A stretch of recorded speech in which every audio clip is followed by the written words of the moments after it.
Olá, investidores, tudo bem? Então, vamos aqui para a primeira aula do nosso curso gratuito sobre finanças e investimentos.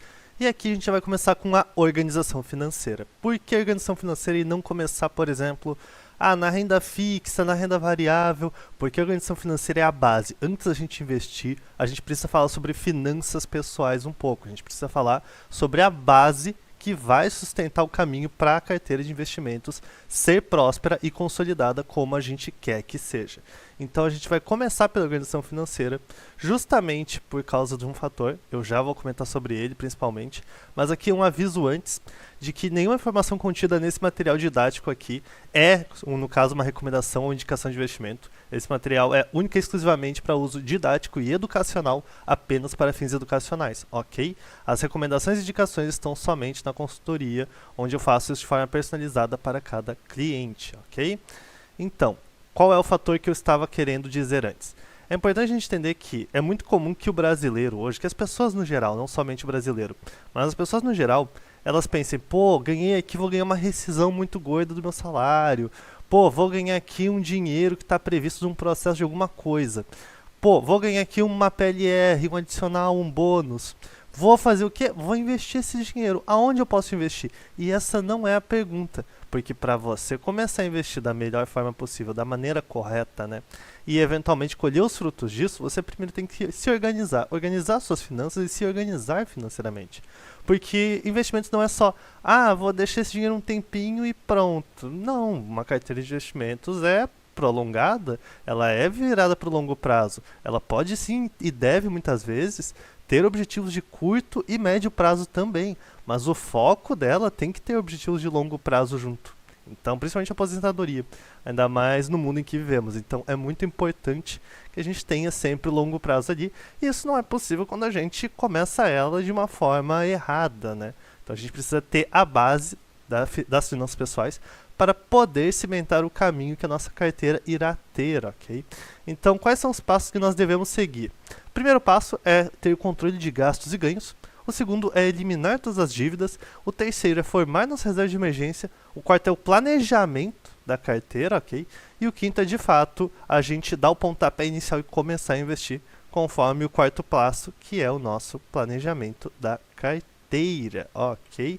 Então, comentando agora sobre o controle de gastos e ganhos, ele é provavelmente o passo mais importante, não só por ser o primeiro, né, que a gente vai estar fazendo, mas também por causa que ele vai ser de suma importância, ele é fundamental, na verdade, para o terceiro passo, que é a reserva de emergência. E aqui, não tem muito mistério. Aqui a gente precisa saber os nossos gastos e ganhos, planilhar tudo, anotar, para fazer o quê? Para a gente colocar depois em pauta o seguinte: vamos supor que a pessoa faz um controle por uma planilha de Excel. Pô, eu tenho aqui uma planilha de Excel e aí eu não sei agora, é dia 20 do mês, eu não sei quanto eu tenho pro restante do mês, Lucas. Como é que eu faço? A planilha vai ter que te dizer. É para isso que a gente tem um controle de gastos e ganhos. Para que a gente possa só abrir ela e ver, pro restante do mês eu tenho esse dinheiro. Show, entendido. E só frisando aqui uma coisa, relembrando para vocês, se você, por exemplo, ganha, colocando um exemplo aqui, R$ 2.000, e você tem um cartão de crédito, por exemplo, no valor de 1.000, a sua renda não é R$ 3.000, que é 2.000, né, do salário, mais 1.000 da fatura. Não. Você tem R$ 2.000 de renda, dos quais 1.000 podem ser adiados para ser pagos na fatura depois. É isso que você tem. O cartão de crédito não é mais que isso. Ele é apenas uma ferramenta para otimização financeira, ele não é aumento de renda. A mesma coisa vale para o cheque especial e empréstimos, ok? Então, aqui é de suma importância controlar o que entra, o que sai. Primeira coisa, né, ter certeza que o que entra é um valor maior do que o que sai, claramente, para a gente ter uma finança mais saudável, né, finanças pessoais mais saudáveis. E também aqui é para a gente conhecer o custo de vida mensal, que vai ser fundamental para a reserva de emergência, porque a gente vai precisar desse valor. E o que é o custo de vida mensal? O custo de vida mensal nada mais é do que o valor que a gente custa por mês para viver. A gente paga quanto de luz? Água, aluguel, IPTU, condomínio, internet, alimentação, quanto custa o nosso mercado? E isso é a gente gastando muito ou gastando pouco? Lucas, mas eu não moro sozinho, eu divido o meu apartamento com outras pessoas, eu moro com meus pais, eu moro com meus avós, com meus tios. Mesmo assim, quando você for fazer o custo de vida mensal, isso é mais lá para o terceiro passo, que é a reserva de emergência, ok? Mas quando você for calcular esse custo de vida mensal, pode calcular ele normal. Por exemplo, se você mora com seus pais, pode calcular, desconsiderando que você pague contas ou que paga menos, paga metade só. Pode calcular sim, mas pense que lá no terceiro passo você tem que calcular como se morasse sozinho. Por que isso? Lá no terceiro passo eu vou explicar um pouco melhor. Mas na reserva de emergência, tu tem que considerar que o cálculo dela, uma das emergências é você ter de morar sozinho. Então, também tem que ser calculado dessa forma, ok? Além disso, também, esse primeiro passo serve para a gente entender quais são os principais gastos do mês e quais a gente pode diminuir ou até extinguir em caso de necessidade. Então, a gente, contraiu uma dívida muito grande e a gente vai ter que manejar nossas finanças pessoais para poder, né, fazer ali com que o pagamento seja mais rápido. A gente sabendo que já pode ser cortado, a gente já vai cortar. A gente não vai ficar se perguntando, não, mas vamos ver o que dá para cortar aqui. Não, a gente já vai saber. Já vai ter ali no controle quais são os gastos supérfluos. Então a gente não tem que se preocupar com isso. A gente já vai entender o que são os gastos variáveis, gastos fixos, a mesma coisa com a nossa renda. Então vai ser muito mais tranquilo com a gente tendo este conhecimento dos nossos gastos e do nosso padrão de consumo também, ok? E também, como eu disse aqui, que já está na linha final, que é saber o quanto de dinheiro a gente tem disponível em uma altura do mês, no dia 20, no dia 15, no dia 25, etc. Quando a gente abrir ali a planilha, tendo esse valor já, ok, eu ganhei tanto, diminuí do que eu, né, gastei, e do que eu vou gastar ainda, que eu preciso pagar, por exemplo, de alguma conta, que é lá pelo fim do mês, ok, me sobrou isso. Porque você prever as contas também que você tem que pagar já faz parte desse processo. Então, se você ganhou seu salário no quinto dia útil, e aí ele é de R$2.000, mas lá no último dia útil do mês você tem uma conta de R$1.000 para pagar, então você não tem 2.000, você tem 1.000. Porque desses 2.000, metade vai para essa conta. A outra metade vai ficar com você. Então, essas contas que vão ser pagas ao longo do mês já devem ser contabilizadas a partir do momento que você recebe o salário. Então, isso é de suma importância, ok? Primeiro passo, antes de tudo, controlar os gastos e ganhos. Pode ser num caderninho, pode ser num aplicativo financeiro que você tenha confiança. Eu, particularmente, prefiro na boa e velha planilha de Excel, ou no Google Planilhas também, dá no mesmo. Mas, se você não prefere, fica ao seu gosto. Eu, particularmente, prefiro na planilha de Excel, ok? Inclusive, vou deixar disponibilizado uma planilha de controle financeiro aqui na descrição, pelo Google Drive para vocês baixarem. Aqui eles podem tanto baixar quanto fazer uma cópia. E aí eu vou também colocar junto um tutorial para vocês aprenderem a manuseá-la para poder fazer os registros, ok? É uma planilha de uso anual, então o ideal é que vocês façam uma cópia para cada ano. Então faz 2 cópias, uma para você usar e outra que vai ficar vazia para o próximo ano. E aí no próximo ano você faz mais uma cópia vazia e por aí vai, né? Então, bem tranquilo quanto a isso. O segundo passo, muitas pessoas vão acabar pulando, e com razão, porque ele é basicamente eliminar todas as suas dívidas, e se você não tem dívida, não tem o que ser eliminado, né? Mas basicamente aqui é importante porque entra o que eu disse no primeiro passo, que é o mais importante, lembram? Você sabendo o seu padrão de gastos e de consumo, você sabe quais gastos são supérfluos ou não, para saber o que cortar para conseguir pagar mais rápido a sua dívida, ok?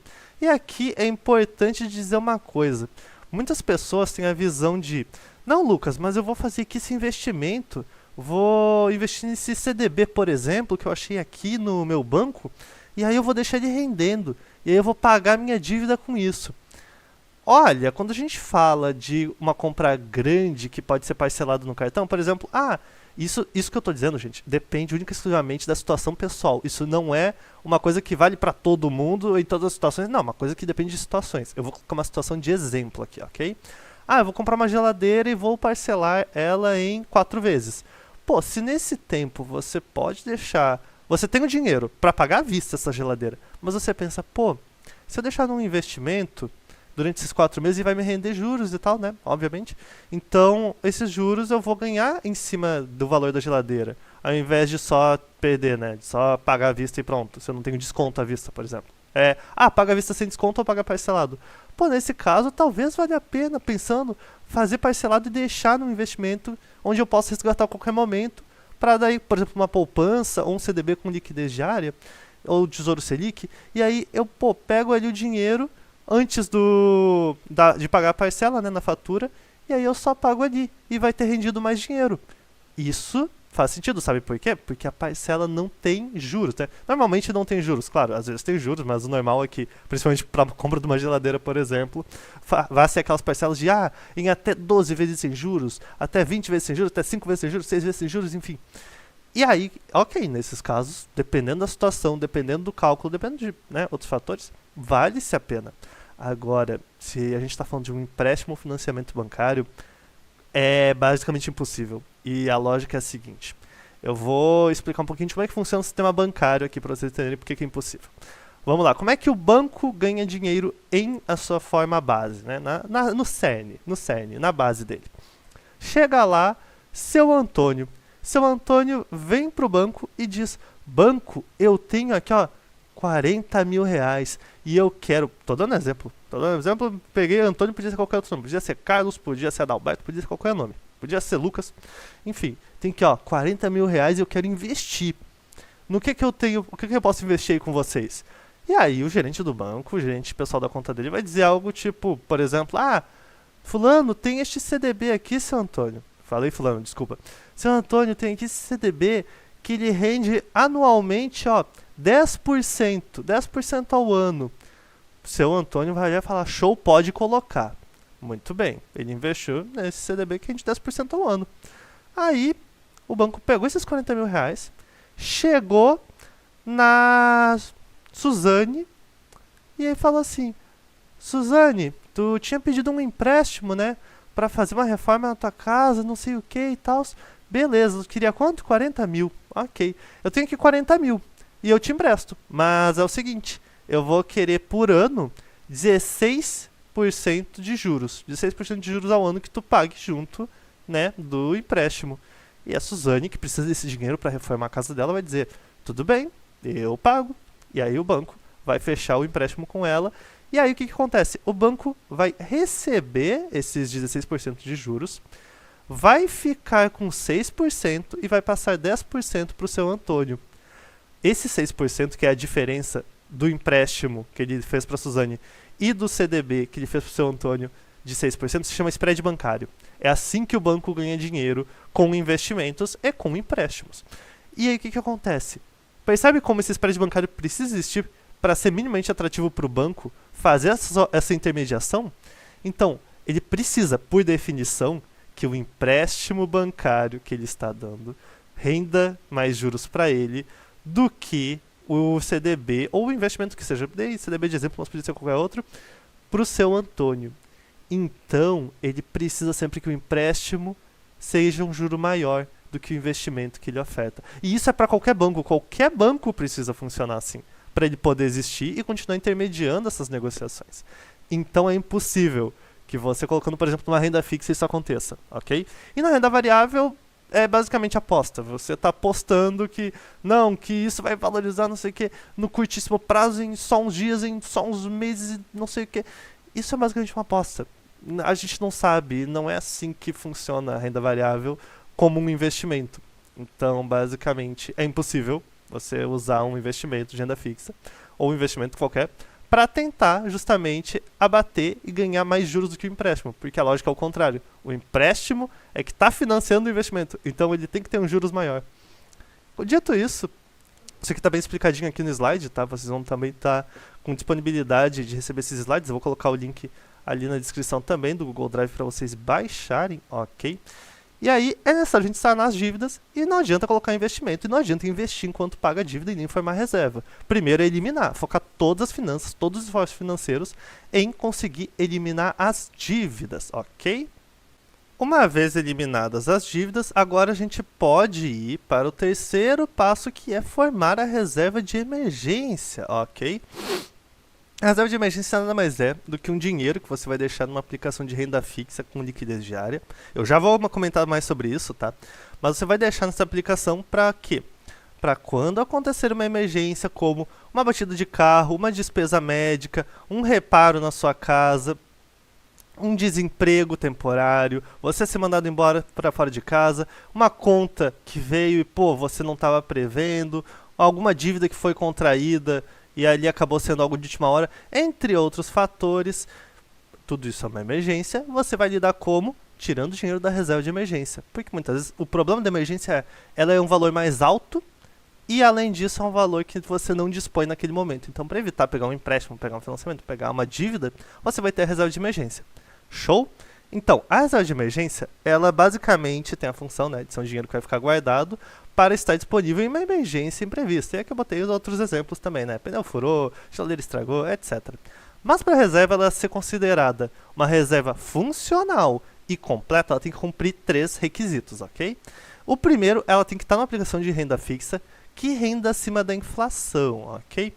Eu já vou futuramente no curso explicar mais sobre como é que funciona a rentabilidade real, e eu já expliquei em posts no meu Instagram também, mas basicamente é o seguinte, você tem que fazer o seguinte cálculo: pegar a rentabilidade bruta, que é a rentabilidade do investimento, vamos pegar, por exemplo, que está num CDB, ok? Essa reserva de emergência está num CDB com liquidez diária. Deixa eu explicar de novo melhor o que é liquidez diária. E aí ela rende 12% ao ano. Show!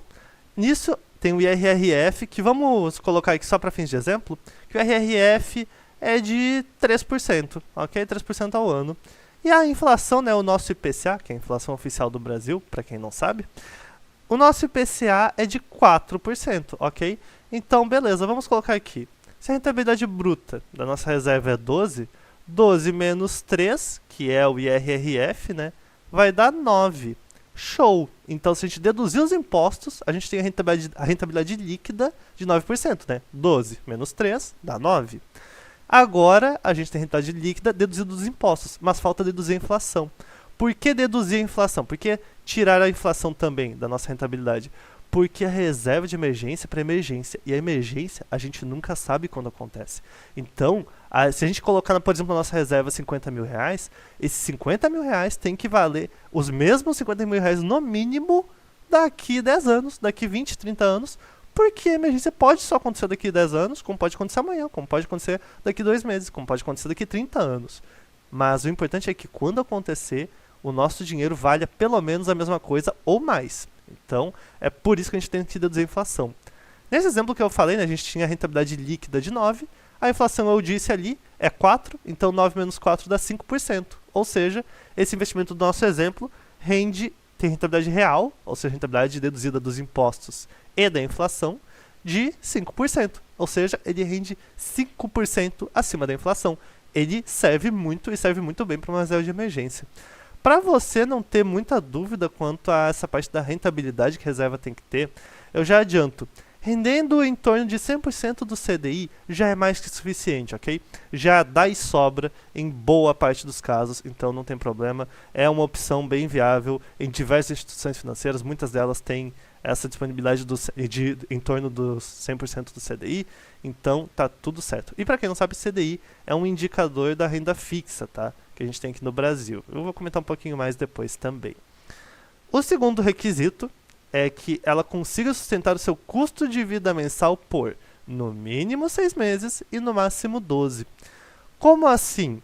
Então, lembra lá no primeiro passo, quando eu disse para a gente calcular o custo de vida mensal com base no que entra e sai, no nosso controle financeiro? E eu disse, lá no terceiro passo, a gente vai ter que considerar esse custo de vida mensal, o quanto a gente custa para viver a cada mês, como se a gente morasse sozinho, porque ter que morar sozinho pode ser uma emergência. Então, é aqui que entra. Então, o que eu quero dizer com isso? O valor que vai estar na nossa reserva tem que, no mínimo, nos sustentar por 6 meses e, no máximo, por 12 meses do nosso custo de vida mensal. Para você descobrir isso, é só pegar o custo de vida mensal, considerando, né, gastos que você vai ter quando morar sozinho e tudo mais, multiplica ele por 6, pega esse mesmo valor do custo de vida do mês, multiplica por 12, e você tem que estar entre esses dois valores, entre multiplicado por 6 e multiplicado por 12, para a reserva estar completa, ok? E por que 6 e por que 12?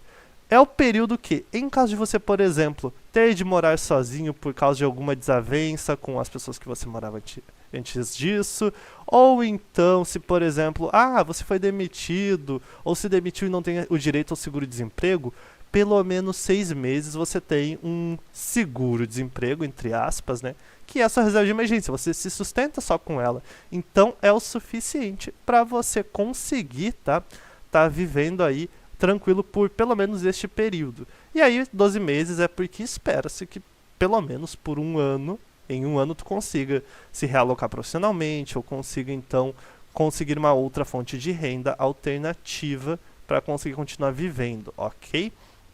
E antes que alguém se pergunte, e se passar os 12 meses? Vamos supor, pô, Lucas, investi aqui, a reserva está rendendo, né? Porque está numa aplicação de renda fixa, com rentabilidade real acima da inflação e trará. E agora está rendendo e está maior que os 12 meses. Eu tiro esse valor que sobrar? Não, deixa quieto. Não faz nada, só deixa. Você só vai tirar dinheiro da reserva de emergência quando acontecer o quê? Uma emergência.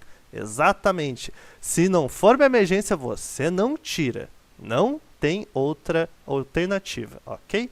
E por fim, o terceiro requisito é que ela esteja numa aplicação que possa ser resgatada a qualquer momento, que é o que a gente chama de liquidez diária. O dinheiro, ele fica líquido a qualquer momento.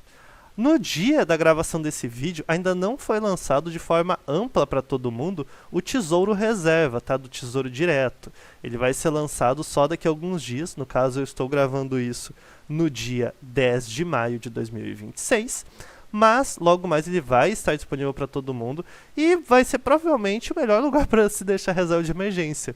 Porque ele é um título do Tesouro Direto feito justamente para isso. Ele vai estar disponível para você resgatar ele a qualquer momento de qualquer dia, seja ele dia útil ou não, horário comercial ou não, e ele já cair na sua conta. E isso é o que a gente chama de liquidez diária. Então você vai se perguntar, pô, Lucas, mas viu aqui que esse investimento, esse CDB do meu banco, do Itaú, do Santander, do Bradesco, do Banco do Brasil, do Banrisul, o que seja, ele tem aqui a liquidez diária. Eu vou dizer um negócio. Muitas instituições colocam que um investimento tem liquidez diária, principalmente CDBs, mas muitas vezes essa liquidez diária só se aplica em dia útil e horário comercial. Fora disso, você pode solicitar o resgate, mas ele só vai ser feito quando? No próximo dia útil, no primeiro horário comercial. Então é de suma importância que, se você tem qualquer dúvida de se ali tem liquidez diária de verdade, você pegue e ligue para o suporte daquela corretora ou daquele banco, daquela instituição financeira que você tem conta, ok? Eu vou dar um exemplo, isso não é uma indicação e nem recomendação de investimento, quero deixar isso muito claro, tá? Mas vou dar um exemplo do que é uma liquidez diária de verdade.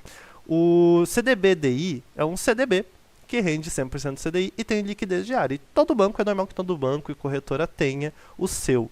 Mas, dos que eu conheço, pelo menos, apenas o do Itaú, o CDB-DI do Itaú, ele de fato tem liquidez diária que você pode retirar, seja dia útil ou não, horário comercial ou não, para esta finalidade, ok? Os outros, até onde eu tenho conhecimento e já testei, não foram estes o caso, mas como eu disse, no dia da gravação desse vídeo pode não ser o caso, mas no futuro quem sabe.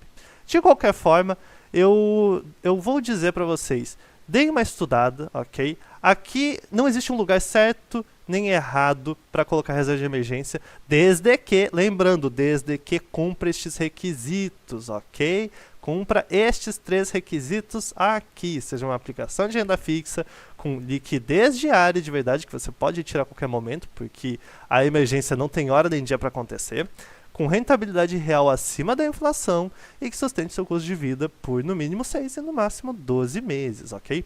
Então é importantíssimo isso aqui. Vale para fins de estudo aqui esse CDB-DI do Itaú e o Tesouro Reserva quando ele for lançado, ok? Mas tem outros lugares também que são muito úteis. Eu, por exemplo, eu sou uma pessoa que eu sou totalmente contra o conceito de caixinhas. A caixinha do Banco Inter, caixinha do BigPay, caixinha do Nubank, caixinha de não sei onde. Eu não gosto desse termo, dessa definição, porque essa definição não é um investimento. Investimentos são CDBs, LCIs, LCAs, enfim. Mas existem caixinhas em algumas instituições que sim, elas têm liquidez diária de verdade e rendem uma rentabilidade real acima da inflação. E aí entra aquilo que eu disse, vocês vão ter que pesquisar e estudar sobre isso, perguntando no suporte da instituição financeira ou da fintech que vocês têm conta. Mas é muito mais estar o dinheiro, né, da reserva de emergência estar no lugar que, cumprindo esses 3 pré-requisitos aqui, também você tenha confiança. Não adianta nada eu, por exemplo, dizer, nossa gente, tem aqui esse investimento dessa instituição financeira que é reserva de emergência, podem colocar lá. Primeiro, não faço indicação nem recomendação aqui, já disse isso mais de uma vez. Segunda coisa, Não adianta, porque se você nunca viu essa instituição e não tem confiança, você não vai fazer isso em momento nenhum.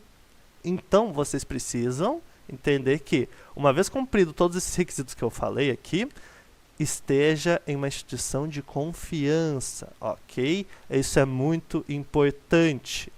Então, peguem tudo que eu disse e procurem, na hora de montar a sua reserva de emergência, um lugar que sirva para isso. Como eu disse, o Tesouro Reserva é uma alternativa que, como eu também disse, ainda não foi lançado, mas vale-se a pena estudar, porque justamente a ideia é que todos os bancos e instituições financeiras tenham acesso a ele. Então, independente da sua instituição, você vai ter acesso a ele também. Essa é a ideia para quando ele for lançado. No momento ele está em fase de teste só para quem é correntista do Banco do Brasil, até onde eu sei, mas, né, quando esse vídeo sair e for ao ar, imagino que ele já esteja disponível para todo mundo em todas as instituições financeiras, ou pelo menos para a maioria, ok? Uma vez formada a reserva de emergência, agora a gente pode planejar a carteira de investimentos. Mas aí já vou dizer uma coisa, a carteira vocês podem planejar enquanto montam a reserva, ok?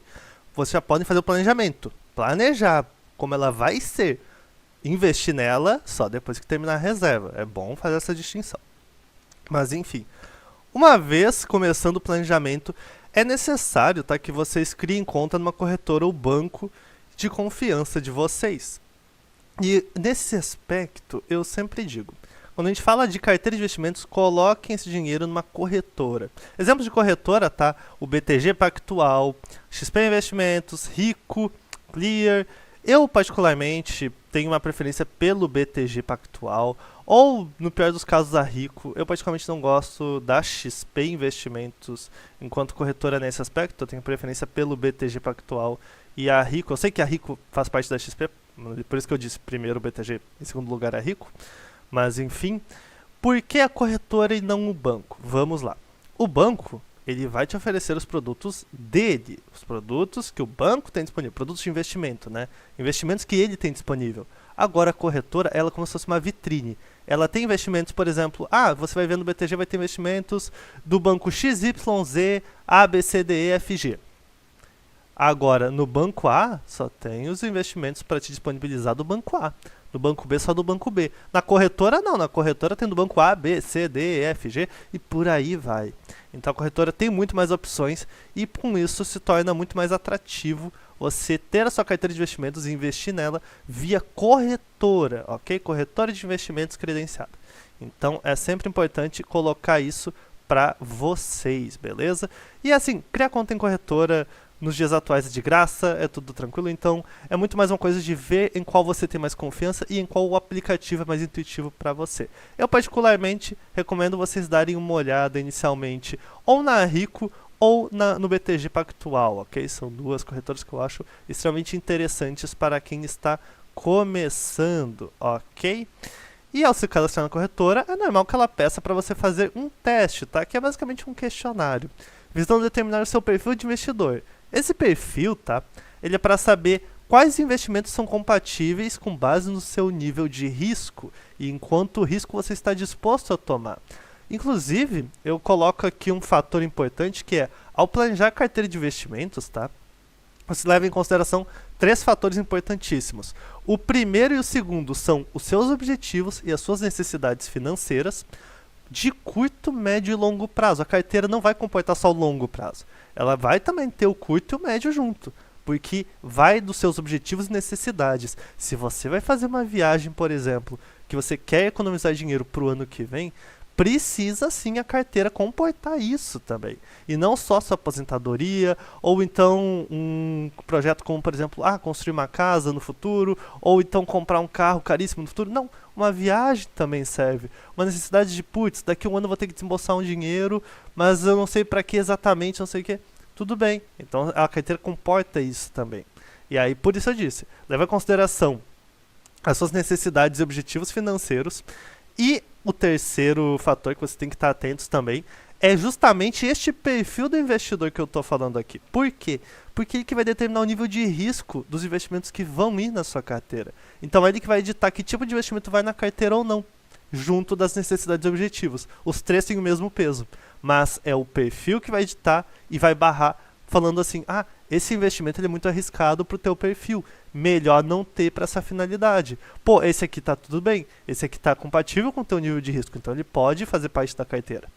E aí nesse perfil existem 3 possíveis perfis que você, nesse teste do perfil, desculpe, vão ter 3 possíveis perfis que você vai se encaixar. Você vai acabar se encaixando num deles. E é importante dizer, o seu perfil de investidor muda ao longo do tempo. Então esse teste é sempre bom fazer ele anualmente, ok? O primeiro perfil é o conservador, que tolera correr pouco risco. Então, geralmente, esse perfil vai ter só renda fixa, não vai fugir muito disso e vai procurar fazer uma diversificação maior justamente só na renda fixa, ok? E não aguenta muito ver o patrimônio oscilar com renda variável nem nada do tipo, então é esse o perfil do conservador. O moderado, ele também vai ter renda fixa, só que ele já vai começar a poder ter renda variável com certas exposições mais moderadas e controladas, porque justamente ele tolera um pouco mais de risco. Ele tolera ver o seu patrimônio, pelo menos parte dele, já variar um pouco, podendo correr o risco de aumentar ou diminuir no curto prazo, no médio prazo e no longo prazo também. E o arrojado, né, ou muitas vezes que o pessoal coloca como apimentado, é o que ele quer justamente ganhar mais rentabilidade em troca de risco. Ele está aceitando correr o risco que for, desde que isso signifique maior rentabilidade. E até abro um parênteses aqui para explicar uma coisa. Tem uma frase muito conhecida, né, por quem é e por quem não é do mercado financeiro, que é: quanto maior o risco, maior o retorno. Essa frase está errada. Não considerem que tem mais risco, então tem maior retorno. Não, não é assim que funciona. A frase está errada porque o correto é: quanto maior o risco, maior se exige que seja o retorno. Mais exigível é o retorno. Então, se você está correr mais risco e o retorno não aumenta de forma compatível com esse aumento do risco, não vale a pena, não faz sentido. Ok? Fechando parênteses aqui, a gente vai ir para um exemplo depois do planejamento da carteira. Mas aqui eu quero explicar um pouquinho mais, né, nesse slide, justamente exemplos de objetivos que você pode ter. Porque, como eu disse, só a aposentadoria é um objetivo claro e um objetivo muito bom, inclusive, mas existem outros que pode vir a ter uma pessoa conforme suas necessidades também, e é comum que tenha, ok? Como comprar um imóvel, comprar um carro, fazer uma viagem para Paris, entre outros fatores, ok? E começando aqui no planejamento, vamos ver e entender uma coisa, tá? Basicamente, os investimentos eles são como ferramentas, ok? Os investimentos são como ferramentas. Uma ferramenta funciona para uma coisa, como no mecânico. O mecânico tem um problema, ele vai pegar uma chave inglesa para um trabalho. Assim como depois ele vai pegar outra ferramenta para outro trabalho. Uma chave de fenda para outro trabalho e por aí vai. Os investimentos são a mesma coisa. Então, o que acontece? Não existe mas qual é o melhor investimento? Não. Qual é o melhor investimento dependendo do que tu quer fazer. Então, dependendo do seu objetivo, da sua necessidade e correspondendo ao seu perfil, existe um melhor investimento, mas tem que ter essas informações antes. Você tem que primeiro se conhecer para depois entender o que você está buscando. Então, explicando aqui as nossas ferramentas, digamos assim, que a gente tem à disposição, vamos começar pela renda fixa, né? Nos clássicos, CDB, LCI e LCA. CDB é certificado de depósito bancário, LCI é letra de crédito imobiliário e LCA é letra de crédito do agronegócio, ok? Então, basicamente, o CDB ele é um título de renda fixa que financia o banco de forma direta. Então, é basicamente você empresta dinheiro para o banco, ele vai usar isso para qualquer coisa e vai te devolver com aquela rentabilidade que ele prometeu, assim como eu dei naquele exemplo do spread bancário ali atrás. Já LCI e LCA, o banco ele tem que dar uma destinação específica. Por quê? Porque a LCI, que é a letra de crédito imobiliária, por exemplo, ela tem que ser um valor que ele vai emprestar para fazer empréstimos ou financiamentos imobiliários. Então, por exemplo, há um financiamento para adquirir o seu primeiro imóvel, para fazer uma reforma grande num imóvel que você comprou, que você já tem há alguns anos, ou então para adquirir um loteamento. Tudo isso, o banco tem que destinar do dinheiro da LCI. E da LCA é o equivalente, só que para o agronegócio. Então, para conseguir financiamento para uma safra, para conseguir comprar novas terras, novos equipamentos, maquinário, uma colheitadeira, por exemplo, tudo isso é a LCA. E os títulos públicos federais, e para quem está estudando esse nome, isso aqui é só um nome mais bonito para os títulos do Tesouro Direto, ok? É que acontece aqui uma coisa que é, O pessoal chama o Tesouro Direto como se ele fosse os títulos, mas Tesouro Direto é só a plataforma. Mas não tem problema, eu não vou ser chato nesse nível com vocês, tá tudo certo, pode continuar chamando de Tesouro Direto, mas só para fins de curiosidade, Tesouro Direto é só a plataforma. Os títulos ali que vocês veem, que é o Tesouro Selic, Tesouro IPCA, Tesouro Prefixado, se chamam títulos públicos federais, ok? Que são basicamente investimentos que financiam o governo, né? O Estado brasileiro como um todo, a famosa União. Todos esses títulos que eu falei aqui, desde o CDB até os títulos públicos federais, né, eles visam o acúmulo do patrimônio, já reinvestindo os rendimentos para se criar o efeito dos juros compostos. Aqui eu abro um parênteses rapidinho, porque é o seguinte, aqui no Brasil, todos os investimentos de renda fixa funcionam na base do juro composto. Ah, Lucas, existe um juro composto, existe um juro simples? Sim, e ele existe lá fora, em outros países, como nos Estados Unidos, por exemplo. Mas aqui a gente sempre usa em todo e qualquer renda fixa o juro composto. É sempre juro composto quando a gente fala de Brasil, ok? E qual que é a diferença, né, para fins de curiosidade? O juro composto, vou dar um exemplo. Imagina que você tem R$1.000 e vai investir em dois investimentos. Um tem juros simples, rende a juros simples, e o outro rende a juro composto, ok? Então imagina que no primeiro dia, esse aqui, que rende a juros simples, ele rendeu R$2. Show! No primeiro dia, tu colocou R$1.000, e ele rendeu 2. No segundo dia, ele vai continuar rendendo mais 2 em cima dos R$1.000. E vai continuar assim. Ele sempre vai colocar de volta esse dinheiro, mas ele sempre vai render em cima dos R$1.000 que você colocou inicialmente. Agora, indo para o juro composto, se você investiu R$1.000 e no primeiro dia ele rendeu 2, no segundo ele vai render 3. Porque ele vai render em cima não de 1.000, mas de 1.002. Agora é 1.005. No próximo dia, ele vai render em cima dos 1.005. Então agora ele rendeu 1.009. Pô, beleza. Não é exatamente o cálculo, eu sei, eu só tô dando um exemplo. Rendeu agora, ele é 1.009. Ok. No próximo dia ele vai estar a 1.015, porque ele está rendendo em cima dos 1.009. Agora, quando esse dinheiro é R$1.015, no próximo dia ele vai render em cima dos 1.015 e vai indo assim. Ele sempre vai considerar, para continuar rendendo, o valor que você investiu, mais o quanto ele já rendeu. No juro simples é só o valor que você já investiu. Então se você só investiu 1.000 e deixou quieto, ele sempre vai render em cima só dos 1.000. No juro composto, ele vai render em cima dos 1.000, mais o rendimento que teve até aquele momento. Então por isso o juro composto é muito importante para a gente. E aqui na renda fixa sempre vai ser esse o regime de rentabilidade, ok? Além disso, de ser visado para acumulação, né, acumulação de capital, você colocar o dinheiro ali, ele for rendendo, fazendo ali juros compostos para você, esses investimentos aqui que eu comentei, o CDB, LCI e LCA, tem a garantia do FGC, Fundo Garantidor de Crédito. E o que é isso, tá?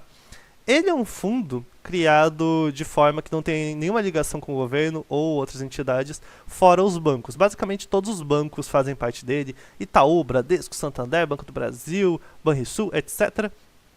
Todos eles fazem parte do FGC e colocam dinheiro ali no FGC. Aí o que acontece? Quando um banco, que a gente chama também de instituição financeira, ele quebra, vai lá o FGC e vai restituir, dados certos limites, todo mundo que tinha conta neste banco e tinha alguns valores investidos em certos investimentos. Esses investimentos sendo a CDB, LCI, LCA, entre outros, ok? Então, o que acontece? O FGC, por exemplo, em caso de uma instituição financeira quebrar, ele vai ressarcir em até R$250 mil por CPF e por instituição financeira. O que isso significa?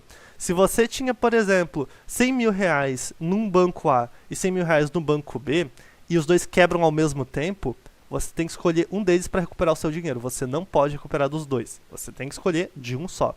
Agora, se o banco A quebrou, vamos supor, em 1º de janeiro, e o banco B quebrou em 1º de junho, tudo bem, você pode recuperar dos dois.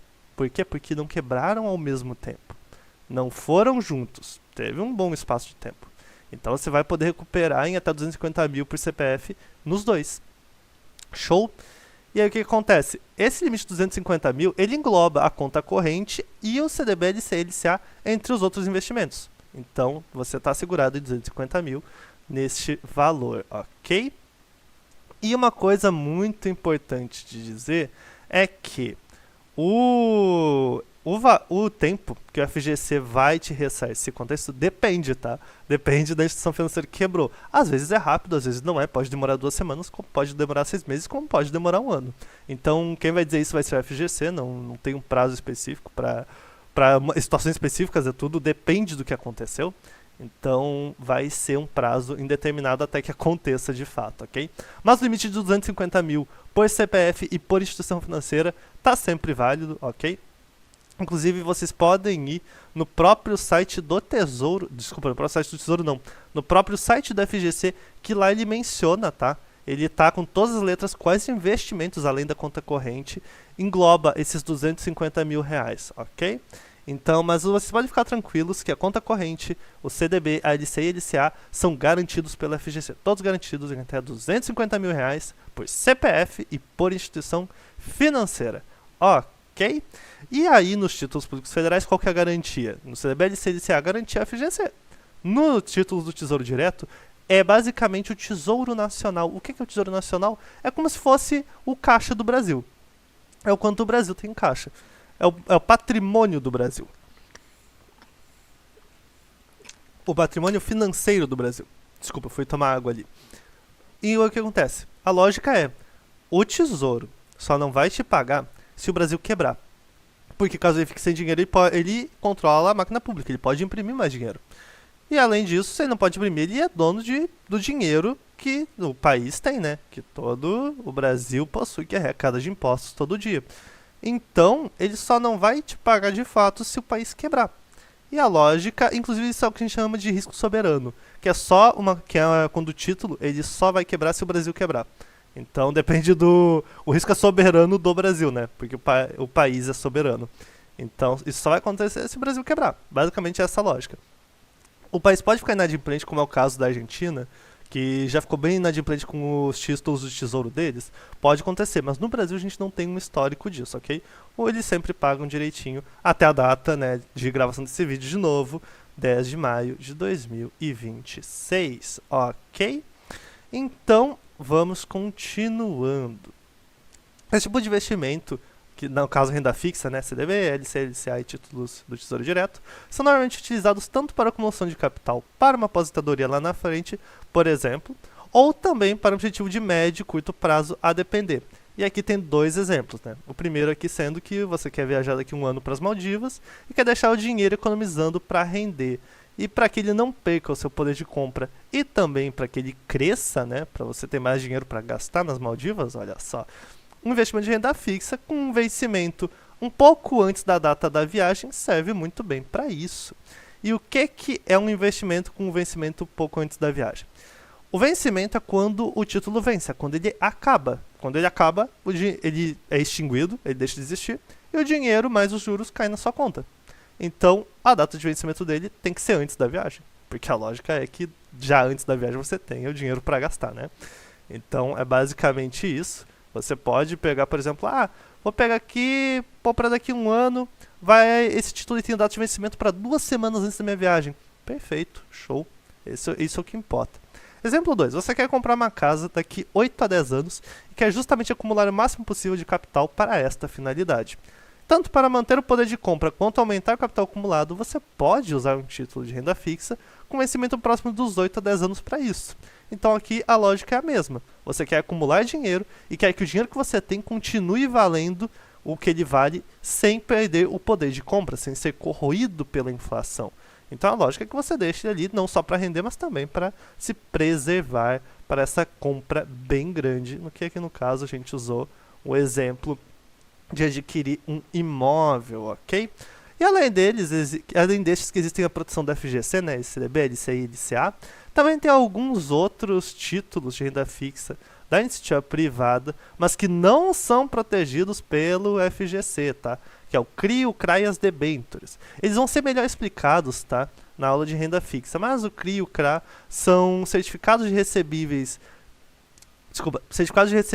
imobiliários e o CRA são certificados de recebíveis do agronegócio, tá? São semelhantes a LCA e LCA, mas eles possuem suas diferenças. Lá na aula de renda fixa, que será a próxima, vai ser melhor explicado, ok? Já as debêntures são títulos de renda fixa que as empresas listadas em bolsa, por exemplo, emitem para poder se financiar. É como se, ao invés de fazer um empréstimo com o banco, elas fazem um empréstimo com quem adquiriu o título. Então é basicamente isso. E aí, qual que é a lógica? A lógica é que, né, a debênture pague juros menores do que o banco que ela queria contrair dívida pague. Então, no caso, a dívida do banco é pior que a dívida da debênture, e é por isso que eles estão justamente emitindo uma debênture para as pessoas darem dinheiro para a empresa, ok? Eles podem pagar juros de forma periódica, eu CRAI as debêntures, por exemplo, de forma semestral, mas o risco é bem maior se a gente comparar com o CDBL e CLCA, justamente pelo risco de não ter a garantia do FGC, ok? Já na renda variável, ela possui um viés diferente, tá? Visto as modalidades dela. E as principais modalidades são o quê? As ações, os fundos imobiliários, que a gente chama também de FIIs, ETFs e fundos de investimentos de forma geral. Mas começando pelas ações, né, começando por ações aqui, elas podem ser tanto usadas no longo prazo para você acumular capital, quanto para receber o famoso dividendo, né, ao longo do tempo. Geralmente a empresa distribui dividendo trimestralmente ou semestralmente, visto que eles são impostos de renda, vistos que eles são isentos de impostos de renda, e a empresa justamente divulga não só os seus relatórios, como também os seus resultados de forma trimestral ou semestral. É muito comum que seja nessas duas formas aí, mas normalmente é trimestral, principalmente as listadas em bolsa. Ok? Já os fundos imobiliários, eles não têm essa dupla função para acumular capital no longo prazo ou para, né, receber o dividendo, porque justamente a volatilidade do fundo imobiliário é um pouco menor que em comparação com as ações. Então ele é menos volátil o preço dele em bolsa, ele varia menos, basicamente. Eles podem ser usados como geração de renda mensal, visto que distribuem rendimentos isentos de imposto de renda. E aqui vem a diferença. Eles normalmente distribuem de forma mensal. Basicamente é um acordo de mercado. Por quê? O fundo imobiliário, por lei, ele é obrigado a distribuir o rendimento semestralmente só, como se fosse uma ação. Só que o mercado entendeu que os investidores, quem coloca dinheiro no fundo imobiliário, quer receber todo mês, como se fosse um aluguel. Inclusive, muitos fundos imobiliários vivem de receber aluguel, justamente. Então, a lógica é, eles não são obrigados, mas eles fazem porque sabem que os investidores querem isso. Então, o fundo imobiliário distribui mensalmente os seus rendimentos. Até recentemente teve um problemão com um fundo imobiliário aqui, eu não vou citar nomes, que justamente ele teve uma queda absurda no preço da sua cotação, justamente porque ele anunciou um mês que não iria distribuir rendimento, por um mês. Ele saiu distribuindo todo mês. No mês ele falou, ok, não vou distribuir esse mês. E simplesmente teve um impacto muito grande no preço da cota dele, ok? Em bolsa. E além de receber o rendimento, como eu disse, tem o valor na oscilação da cota dele em bolsa, só que é uma oscilação menor que a das ações. A tendência é essa. Já os ETFs, que são fundos de investimentos que eles acompanham índices, ok? Então, o que é um índice? Vamos pegar aqui um exemplo. Se você quer investir em ações, mas não tem o tempo e nem as condições para montar uma carteira e ficar acompanhando o mercado, ficar acompanhando isso e aquilo que não sei o que, você pode comprar um ETF que replica o Ibovespa, né? O Ibovespa, caso vocês não saibam, é o principal índice de ações mais líquidas do mercado. Mais líquidas que eu digo são as ações mais negociadas. Então, basicamente é o índice que retrata e replica quais ações são as mais negociadas no mercado com frequência, ok? Ou se, por exemplo, você quer investir no Tesouro IPCA+, mas não quer comprar ele diretamente, não quer investir nele diretamente, você pode comprar um ETF que replica o índice IMAB. Aqui, inclusive, está escrito errado, aqui é índice, não é índica. O índice IMAB, que é um índice que representa a média de preço dos tesouros IPCA+. Então, ao invés de comprar só um título, você está comprando a média deles, a média de todos os títulos disponíveis no mercado. E, por fim, aqui nos fundos de investimento de forma geral, porque o ETF e o fundo imobiliário são fundos de investimento também, mas eles são um pouquinho separados do restante dos irmãos deles, o fundo de investimento de forma geral, eles não são necessariamente atrelados à renda variável, porque pode existir sim fundo de investimento em renda fixa, tá bom? E, portanto, eles exigem um grau um pouco maior de estudo dos mesmos, mas que podem ser usados para as mais variáveis necessidades e objetivos. Por quê? Que nem eu disse, existe fundo de investimento de ações, fundo de investimento em renda fixa, fundo de investimento que é justamente o fundo de investimento em índices, que é o ETF, fundo imobiliário, fundo do agronegócio, FIINFRA, que é os fundos de infraestrutura. Então, Tem diversos tipos de fundo de investimento, tem os fundos multimercado, que buscam uma pulverização maior, então justamente depende de qual você está estudando, ok? Mas eles têm muitas funções, fundo de investimento tem muito por aí e tem para as mais diversas funções que vocês podem imaginar. E aqui vai algumas dicas minhas ao vocês planejarem a carteira de investimentos para ajudar no planejamento. Vamos lá então. A primeira é a diversificação. Nunca coloque todos os ovos na mesma cesta. Quem estudando investimentos nunca ouviu isso, né? Mas nunca coloque todo o seu investimento num investimento só, desculpa. Não coloque todo o seu dinheiro num investimento só. Nunca faça isso. Tente sempre diversificar se possível. No comecinho, né, quando você começa a investir, é normal que, coloquei um valor pequeno só para testar nesse, tudo bem, não tem problema. Mas uma vez que você já desenvolveu um pouco a carteira, não coloque tudo em apenas um investimento e nem concentre demais quando a carteira estiver pronta em um investimento só. O ideal é que ela fique pulverizada de forma saudável, ok? E além disso também que ela fique diversificada em lugares que você sabe onde está colocando o seu dinheiro. Porque de nada serve ela estar diversificada, mas você não saber em onde diversificou. Então é sempre importante isso, ok? Para quem busca entender mais a parte da diversificação, eu recomendo muito procurarem sobre Markowitz, ok?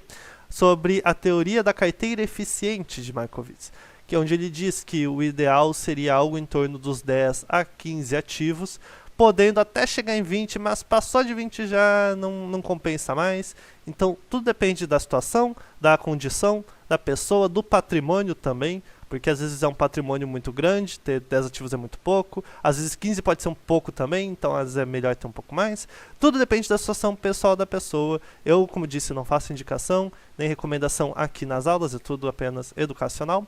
Então, eu só vou dizer isso, mas é legal vocês procurarem por Markowitz e tentarem aplicar a realidade de vocês, a teoria da carteira dele, ok? Tem um gráfico até que vocês podem procurar, vocês provavelmente vão achar a procurar pelo Markowitz. Para quem não sabe, ele foi um economista americano já, há muito tempo. E ele, no caso, tinha um gráficozinho, muito colocado em livro de economia, que ele é assim, onde ele mostra como é a carteira eficiente e como ela reduz justamente o risco ali. Então é bem interessante dar uma estudada nisso, ok? Fica aqui a sugestão de estudo.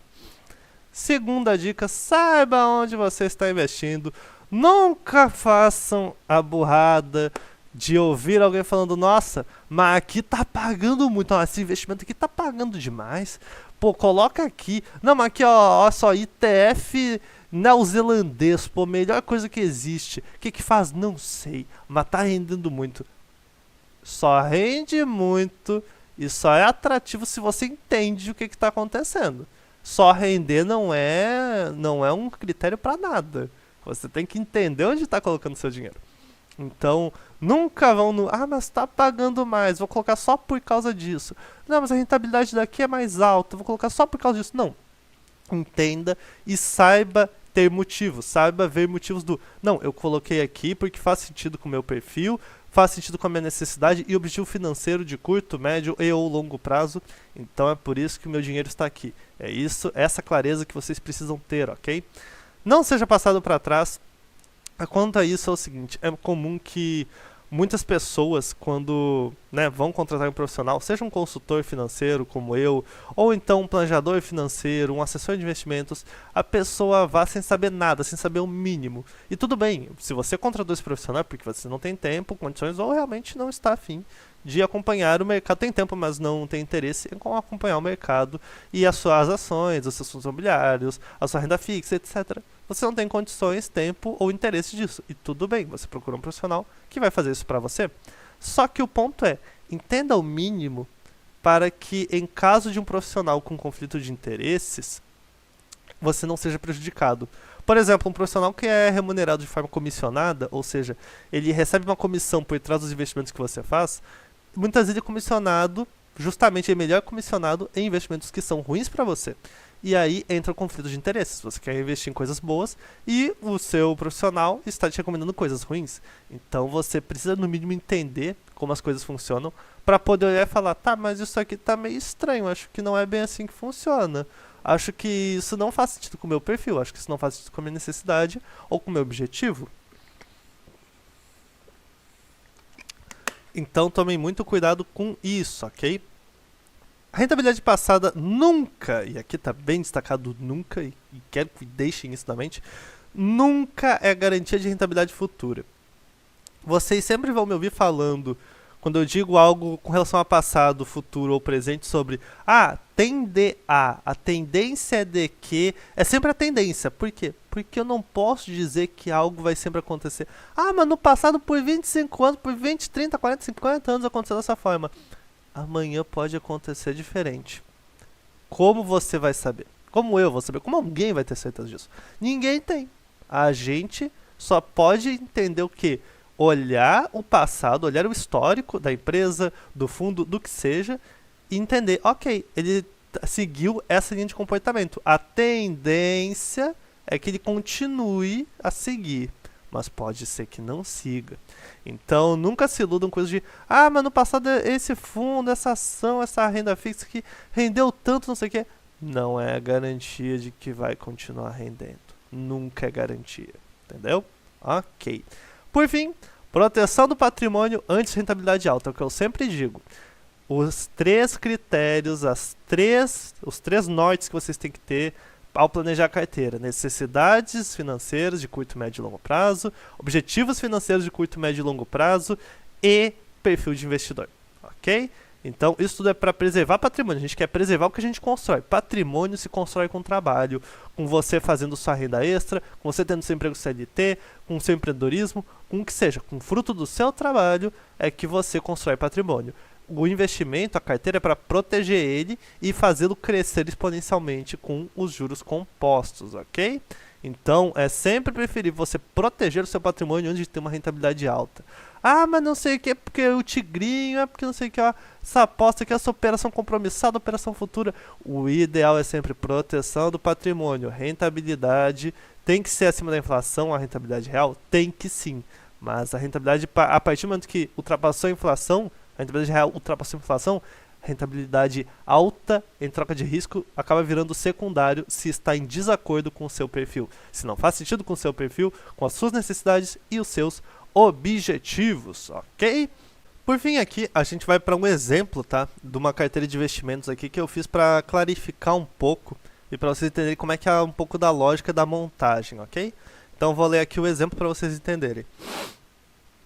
Em 1º de janeiro de 2024, um jovem de 25 anos, de perfil moderado, sem esposa e filhos, já tem pleno controle de suas finanças, quitou suas dívidas e constituiu a reserva de emergência. Qual o próximo passo? Considerando que ele possui o objetivo de investir para a aposentadoria e para, possivelmente, comprar um carro dentro de 5 anos. Além disso, ele não planeja obter fluxo de caixa com seus investimentos para a aposentadoria. Ele realmente visa a acumulação. Neste caso, a renda fixa o atende bem para a acumulação, visto que vivemos em um país onde os índices de renda fixa, como Selic, CDI, IPCA, etc., são bem atrativos em comparação com outros lugares, como os Estados Unidos, por exemplo, para investimentos na renda fixa. Desta forma, sua carteira poderia ser assim. Usando apenas a renda fixa brasileira, a gente consegue montar uma carteira diversificada no cenário Brasil, diversificando entre a inflação e o CDI, que é o principal índice de renda fixa aqui no país, né, no nosso Brasilzão, e esse índice ele acompanha a Selic, então, basicamente, para quem não entende, é como se a Selic, por exemplo, a Selic está em 14,55% ao ano.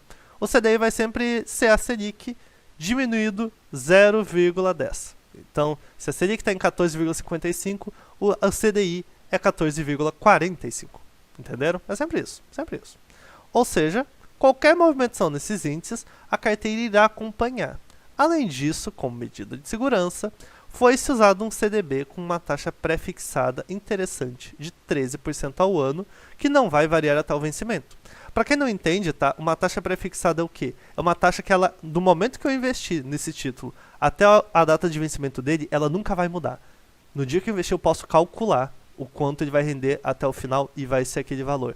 Então, aqui eu estou colocando uma trava, eu estou falando, o CDI e o IPCA, a minha carteira vai variar conforme eles e vai justamente acompanhar os dois e render um pouco mais acima deles também. Porém, se os dois ficarem num cenário negativo que eu digo é de, a projeção é que eles diminuam e fiquem menores, não sei o que, eu tenho essa trava de que 10% do meu patrimônio vai render os 13% independente do que, ok? Isso é interessante, pois em caso de cenário em que ocorra abaixo do CDA, do CDI e do IPCA, como eu disse, ele consegue manter um pouco da rentabilidade e produção da carteira no caso deste cenário. Então aqui é o nome do investimento, né? Eu coloquei um nome bem genérico, LCI, Banco X, LCA, Banco Y, CDB prefixado e Tesouro IPCA+, 2030.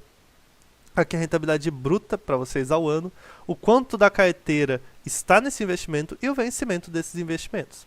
Vocês vão estranhar aqui que 40% está para 2030 e o prazo é 5 anos para ele comprar o carro, mas isso eu vou explicar um pouco melhor depois, ok? E vocês vão ver que o restante está condizente com o que eu disse antes. Então a carteira dele fica majoritariamente acompanhando a inflação, justamente acompanhando e rendendo acima, né? Porque ele rende a inflação mais 5%. Então virtualmente é quase impossível, na verdade, que renda abaixo da inflação no Tesouro IPCA mais aqui, que a gente colocou nesse cenário. E aí vai acompanhar boa parte justamente a inflação e render acima dela. Enquanto isso, esse LCI e essa LCA, que representam metade da carteira os dois, rendem conforme o CDI.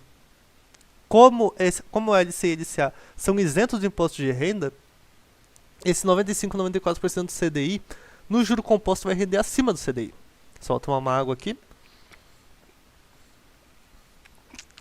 Eles vão render acima do CDI no juro composto, porque eles não têm justamente o imposto de renda retido da fonte, porque são isentos de imposto de renda.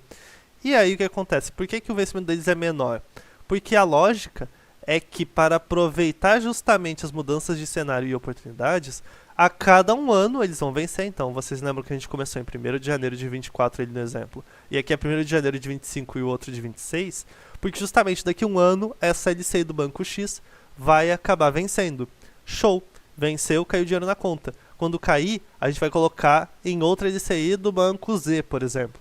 E aí vai ter o vencimento para quando? 1º de janeiro de 2027. Aí a próxima que vai vencer é a LCA do Banco Y em 26. Aí a gente vai fazer a mesma coisa para 28, junto do CDB prefixado e por aí vai.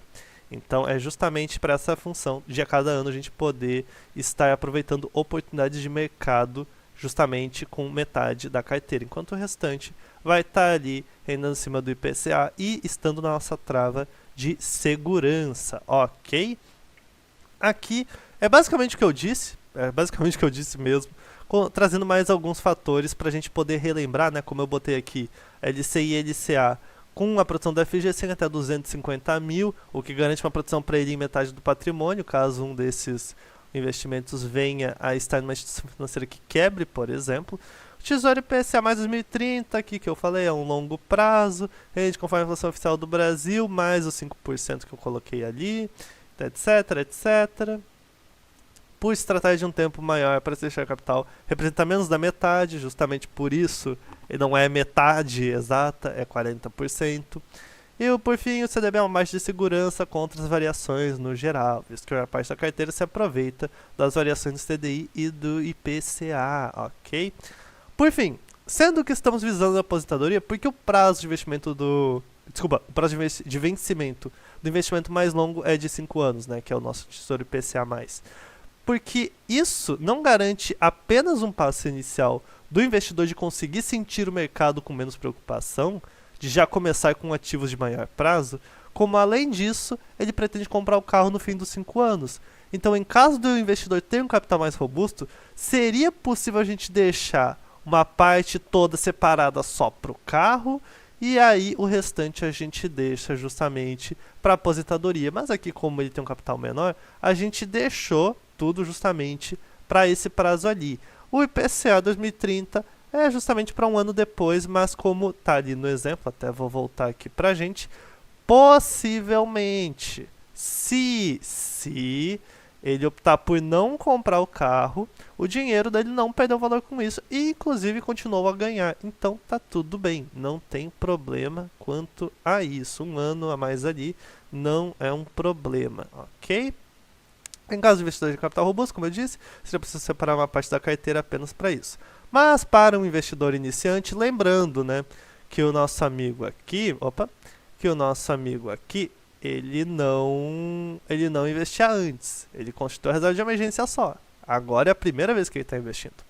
Então, ele tem que primeiro entender como é que funciona na prática, ter investimentos e conviver com isso, para depois que ele se acostumou, ele começar a ter coisas de maior prazo. Inclusive, é muito comum que no começo da carteira de investimentos você coloque dinheiro em coisas com prazos menores, para justamente ir se adaptando e entendendo como é ser um investidor, como é ter o dinheiro guardado rendendo para você, e depois que você se acostuma assim, de fato, você começar a ter prazos maiores na sua carteira, ok?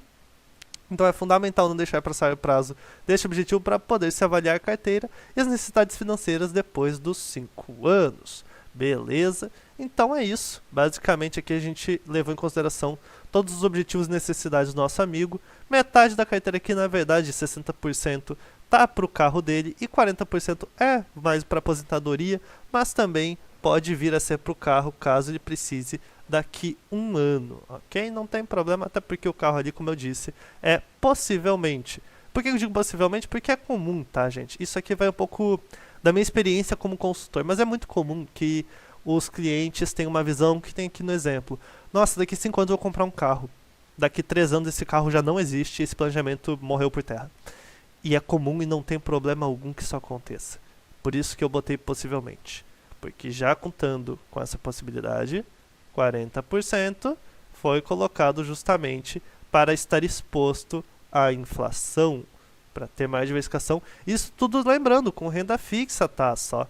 Então, aqui a gente não teve nenhuma participação de renda variável, que é tudo renda fixa. Para mostrar para vocês como é possível fazer diversificação com renda fixa. Poderia até colocar mais, poderia, mas aqui eu queria colocar um exemplo facilmente palatável e entendível para vocês que estão começando o curso agora. Então, é isso, gente. Eu me despeço de vocês por aqui, agradeço muito pela atenção e nos vemos na próxima aula, investidores. Qualquer dúvida, vocês podem colocar nos comentários, me chamar no WhatsApp ou então me chamar lá na DM do Instagram também, ok? E além disso, caso vocês tenham interesse, também tem alguns posts ali bem interessantes no Instagram que explicam alguns aspectos, mas no geral tá tudo bem explicadinho aqui. Vou colocar também para vocês o link dos slides, da planilha de controle financeiro e de um tutorial para vocês entenderem e aprenderem a usar essa planilha de controle financeiro para vocês. E de novo, como eu disse, é uma planilha de controle financeiro anual, então a minha ideia para vocês é o seguinte: quando vocês forem criar uma cópia ou fazer o download, façam 2 cópias ou façam 2 downloads. Por quê? Porque ela é anual. Então, uma você deixa em branco e a outra você preenche. Aí, quando for virar o ano, você só cria uma cópia da que está em branco e utiliza e fica nessa ad eternum até você bem entender. Ok? Então, nos vemos nas próximas aulas, investidores, e até mais!